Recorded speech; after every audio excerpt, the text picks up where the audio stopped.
Hi guys, welcome back to class of planning here with Rahul Sharma, your friend and guide. And this class all about wasteland. Yes, we know that with the wasteland we have the 5 parts. So sir, आज हम बात करेंगे part 1 की the burial of dead. And in part 1 we are going to have the 4 sections. Yes, 4 episodes we are define करना है. आपने चारों के चारों हमें क्लियर होनी चाहिए. Along with that we are going to get all the parts one by one. तो यहाँ पे करना क्या होगा, हमें concept को clear करना होगा and we guys need to clear from the beginning till the last. So let's start the class. The first part, sir, as we know that the burial of dead is the first part of wasteland written by T.S. Eliot. अब इसने 4 part में define किया burial dead को. ये चारों के चारों part as an episode चले, लेकिन चारों के चारों एपिसोड ऐसे लग रहे थे कि लिखने वाला जो राइटर है बिल्कुल अलग है. It was not the same guy. He was writing by a different writers. Yes, the entire storyline, the entire episodes, we looks like यार राइटर कोई और है. चलो ठीक है, देखते हैं वन बाय वन हम उसको समझ पाएंगे या नहीं. The first part of burial dead is an autobiographical story from the childhood of the Aristotle woman. Yes, aristocratical woman. Now जो एक क्लास को बिलोंग करती है, जब होता है aristocratical, so this is all about a woman who belongs to class. Yes, in which she recalls sledging the claim that she is German, not Russian. से एक एटीट्यूड दिखता है, एक एटीट्यूड कैरी करती हो. यहाँ बोल रहे हो she is German, not Russian.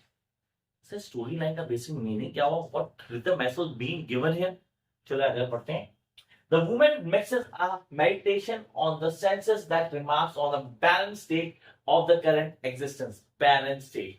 This is something very important जो आपको on tip होना चाहिए. This is all about after World War One. Yes, after the World War One, the situation of women in the society उसको depict किया उसने first part में while adding the aristocratical woman. I hope that you guys clear the concept. ये तो first part. अब आता है second part जो इससे बिल्कुल अलग, जो एक शॉर्ट में फॉर्च्यून टेलर होते हैं, बताते हैं आगे वाला कल क्या होगा. बिल्कुल ये कहानी उन्हीं की चल रही है और ऐसा लग रहा है कि उसी के बारे में बताया गया. It's a prophetically apocalyptic invitation. एक ऐसा इनविटेशन जो बिल्कुल ही सपनों की दुनिया है, जो रियल से कहीं भी जुड़ता नहीं है. अच्छा जी. In a journey into a desert waste. Yes, it's a journey into a desert waste. जहां आप जाने कुछ है नहीं, there's nothing. It's a wasteland. I repeat, it's a wasteland. The title of the story. So come to the major point. When the speaker will show the almost threatening about a high girl and a realistic economy, and the speaker has after encounter with her. उससे मिलता उसको लगता है कि it's the imagination girl. Yeah, imagination that was being mentioned. And then come to the major point. Those recollections are filtered through the quotation from the Wagner operating versions of the Christian Erasmus, an Arthurian tale of the adultery and loss. So face को बताता है, changes क्या है उनके बारे में बता रहा है. तो ये दूसरी कहानी जो बिल्कुल अलग है. तो दोनों कनेक्ट हो पाए अभी तक, पहले क्लियर करते हैं. अब जंप करते हैं नेक्स्ट फेज के ऊपर.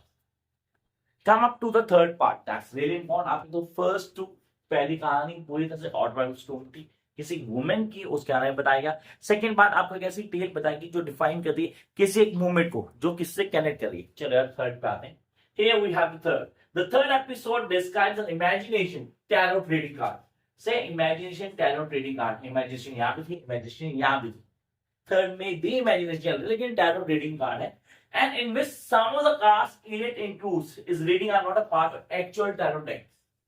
जिसके अंदर कुछ पार्ट्स ऐसे हैं, कुछ कार्ड्स ऐसे हैं जो कि उस डेक्स में थे ही नहीं. तो आपने कहा सर ये फेज बिल्कुल इस तरह, सबसे छोटा वाला एपिसोड था तो हमें क्लियर भी हुआ. तो आपने बोला the burial dead in 3 parts till now. Come to the fourth and the last part जो सबसे डोमिनेंट है. The final episode is so real. So real बिल्कुल ही झूठा है, कहीं भी सच की तरफ नहीं जा रहा. The speaker walks through a London populated by ghost of death. London में लग रहा है कि ghost of dead men was he was just pointing over the dead people like a ghost, and he confronted a figure with whom he once fought in a battle that seems to be conflict with the clashes of World War One. So एक ऐसे ghost से मिला जिससे शायद लड़ा था first world war में. आपने वर्ल्ड वॉर वन के अंदर लड़ा था. And then with the Punic Wars. Sir Punic War पता ना आपको, ये 3 वॉर्स हुई थी consecutive वे में in between the Rome and Carthage. The speaker asked the ghost figure, Sessions, यहाँ उसका नाम भी बता दिए, about the fate of the corpse planted in the garden. क्या हुआ है उसमें? 3 नहीं 4 अलग अलग स्टोरी जिनको डिफाइन किया गया वेस्टलैंड के फर्स्ट पार्ट से. How are we going to get the other parts too? Very soon. Definitely going to get all the parts, लेकिन पहले के लिए कनेक्ट कर पाओ। जल्दी एक वीडियो लेके आऊंगा जिसके अंदर मैं टेक्स्ट के साथ आपको पढ़ाऊंगा कि आप कैसे कनेक्ट कर पाते हो। ये लास्ट मोमेंट पे वीडियो बना रहा हूँ सिर्फ इसलिए ताकि बच्चों को कॉन्सेप्ट क्लियर हो कि बरियल ऑफ डेड में क्या है and what is the other parts of wasteland. I hope the concept been clear.